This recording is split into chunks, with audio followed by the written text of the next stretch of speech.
God can reach out home. Yes, He loves you. He loves you even though you're big or whatever you are, God loves you. Do you know how God sees you? Do you know how God sees you? So God thinks you're great. He thinks you're adorable.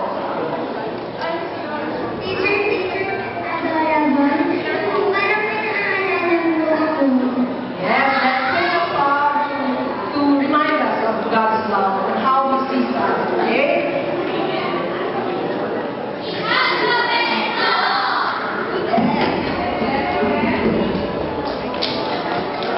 Ladies and gentlemen,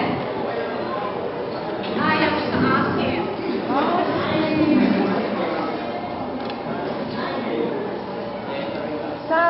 Ladies and gentlemen, Brother Edric from the music ministry to play Jesus in Blue Jeans together with the teachers and students of the Awesome Kids.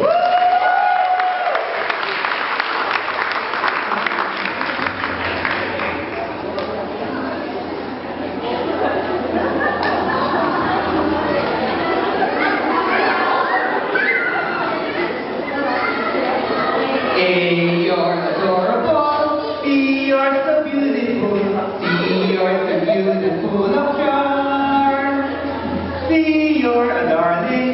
E, you're exciting. F, you're a feather in my arms. G, H, I feel so heavenly. J, yes, even here. K, you're so beautiful. L, you're the love light in my eyes. M, N, O, P, I do the one all day. Q, R, S, T, alphabetically speaking, you're okay. U, V, W, X, Y, Z. It's fun to wander through the alphabet with you to tell what Jesus did to you.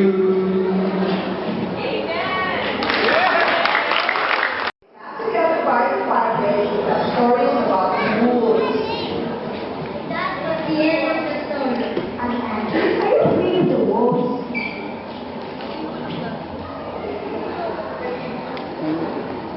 Yes, I love it. Everybody is down to play sport. You can run with the special machine.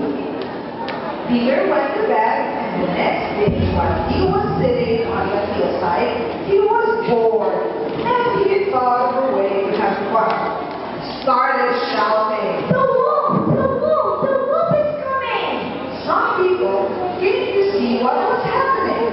They brought picks and shovels and everything else they could find to get rid of the